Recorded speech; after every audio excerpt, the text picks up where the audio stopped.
Okay, welcome back. We're still on page 401 talking about the list of attributes in that table 9.2. Okay, so max length basically tells me how many characters I can type in. Cool.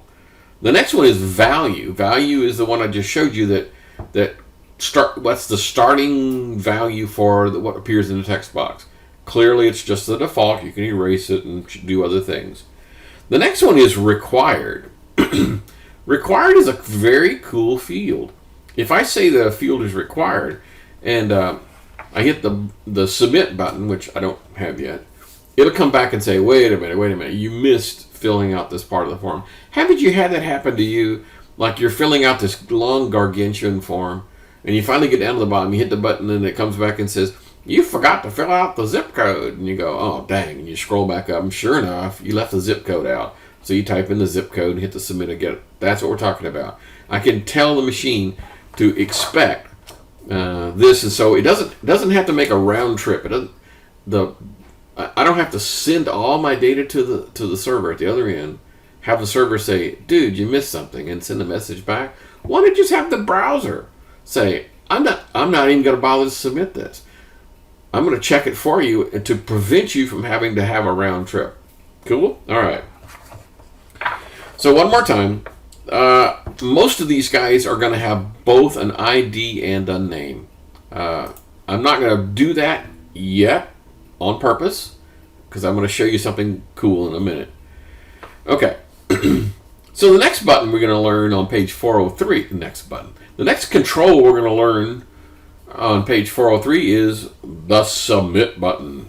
You shall submit. Okay. So, let's do this again. I'm going to do another break here just to break this, break this up. And then I'm going to do another input type. And so it's still the input, but what do you think this thing's going to be? If I told it was a submit button. Yeah, it's submit. Okay, cool. Now this one's kind of weird because almost always the word value is what gets transmitted. But in this case, the value is what you want to show up in the button. So I'm going to say send data. Okay, something. All right, let's look at this to make sure it looks like it we're expect it to be. All right, so I'm going to do that. I'm going to go ahead and put my first name is Bob and my last name is Smith, and I'm going to send the data. I'm going to click this guy, which should go off to the server, send all the stuff to the server, and the server's going to come back and tell me that it worked. Well, all I got was your information was received. Yeah, but what about the data? I didn't get any data coming back because I didn't send any data. The reason I didn't send any data is I didn't have those name attributes. Okay, I'm going to get rid of this link thing because that kind of is annoying. In fact, I'm probably going to get rid of the size thing while we're at it, just to make them halfway decent. So I really, really, really need to have a name thing here that says first name. And I really need to have one over here called name, last name. All right, so no other changes other than that. And by the way, I don't like to put spaces in things like this, so I know it looks a little funky when you combine the words together. All right, let's try it one more time. So now I put in Bob Smith and hit the button, and I get back, ta-da, that this is the name value pair. The name is what I gave it. I gave it first name, and then Bob is the value, last name. Okay, now it's making sense. So if you forgot to put the name in, nothing gets transmitted to the other side. Okay, all right, cool. So I told you that you also need to have an ID in here. And almost always, they're going to be the same. I know this looks silly. Okay, I'll admit that. It looks silly. Okay. But I have two different ways of talking to the thing. The name attribute is not for me. The name attribute is for the guy at the other end. The ID, that's for me. That's if I want to go in and like use CSS or something to tweak this guy. That's how I would do it. Okay, kind of making sense. All right. Oh, by the way, this makes adding an ID doesn't make any difference whatsoever to the other guy, right? He doesn't care what the ID is, right? He just cares about the name part. Okay, so now we have a submit button. Let's look at the table on page 9.3. Table 9.3 on page 404. And basically the only thing in there is the value. And that's what text you want to show up. That's the only attribute of interest. Okay, let's do another one. Except this one we're going to do what's called a reset button. You've probably seen these before. And instead of having it go down, I'm going to make this one go to the side. In fact, why don't I make reset first? And isn't that maybe a little bit more appropriate? So input, same, type, and then I'm going to do reset. And I go ahead and have to have, I'm going to have a value that says reset data. Okay, let's look at this, what this looks like. And ta-da! So I have reset data and send data. So now if I put in, junk dump bump and bump bump bump, if I do reset, all it does is just clear my file. It doesn't send anything to anybody. It just clears it off. Now wait a minute. What if I had a default? When I do clear, is it going to set me back to my default? What do you think? Let me go back up here to my default. And so I'm going to say, I keep getting on the wrong side of that slash. So let's do value. The default is going to be Bob. Okay? All right, one more time. So I go here and I erase Bob and put in John and type Smith. So what do you think? What do you think?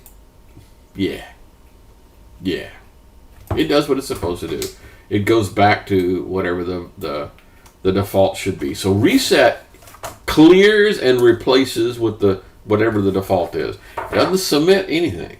Okay, cool. The next one is a checkbox. So on page 405 we have, and we're talking about like if I want to pick something off the list, I'm going to have a series of checkboxes. So let's do that here. I don't know. Let's do colors. I'm searching here. So input type equals now checkbox. That's pretty easy, right? Cool. So what do you think we're going to need here for how do we tell a checkbox how to do its thing? Well, first of all, let's look at the table 9.4 406. Checked is a thing to start. What is the starting value of this? Okay, so I'm going to go here and say I'm going to go ahead and say checked. Okay. And oh, by the way, let me thank you a second. Yeah, let me go ahead and just do this. I'll talk about that in a minute. Okay. Up to now, every single attribute we have ever done from the beginning of time looked like this. It was an attribute name, an equal sign, and something inside quotes. Every single time, except for now.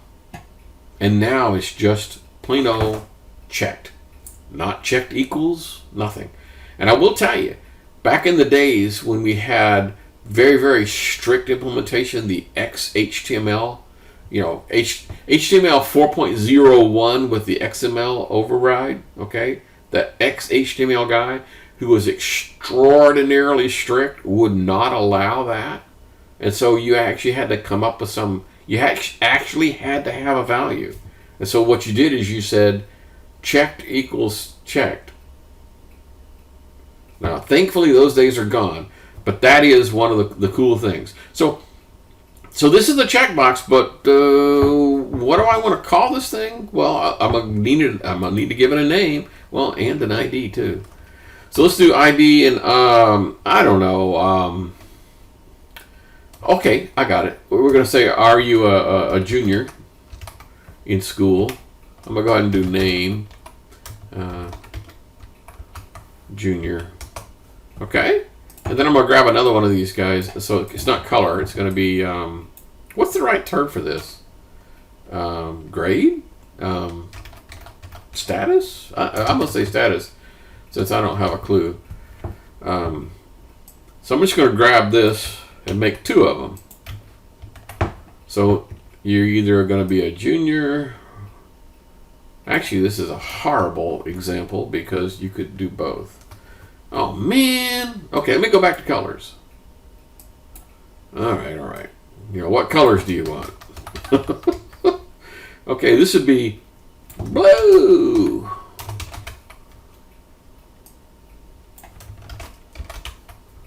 All right, and over here would be red.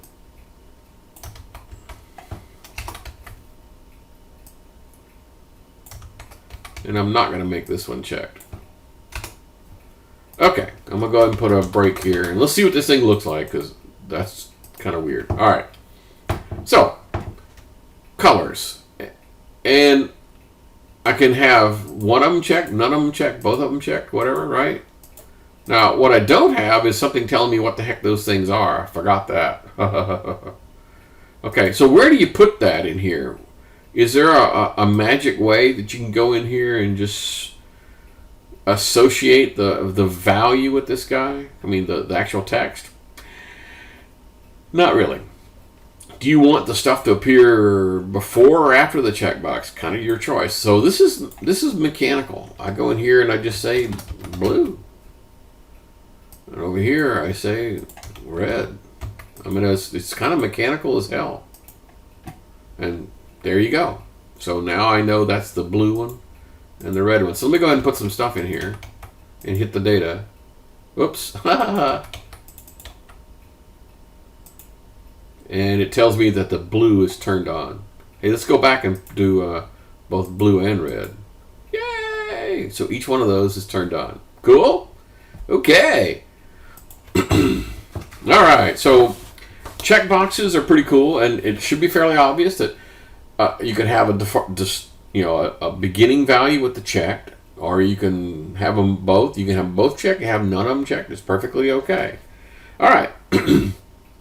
So there is a way that you can tell it what you want the value to be when the thing is checked. So maybe you don't want the word on. Okay. So here in my guy, I could say when the value is done, I don't know, say true or yes, or we'll make this one true, okay? Now what happens if it's not checked? Well, it doesn't get submitted. Well, there's no such thing as off. It just don't show up. So that's why the others said on, but there was no one that said off. So here I could go in here and, let's say here I want to say yes. I mean, normally you'd be consistent, but hey, give me a break. I'm basically showing you how you can override that that thing. Well, maybe I need to change the order of those buttons. So now it says yes or true or whatever you want it to say. Okay, and again, this has to do with how the server wants to see it. Okay, if you want it to say true, you want it to say yes. Whatever you want it to say, that's fine. Okay, that's what the value is. So the value means something. The value is what gets transmitted in the name value pair. What text do you want sent in? Okay. On page 406, they talk about the radio button. Okay, so the radio button is one of those things where it's either yes or no, but it can't be both. All right. So now I'm going to do your status thing. So this is remarkably similar. Input type equals radio. Okay, this is a good place to start for the 15-minute mark. We'll pick this thing up again in just a few.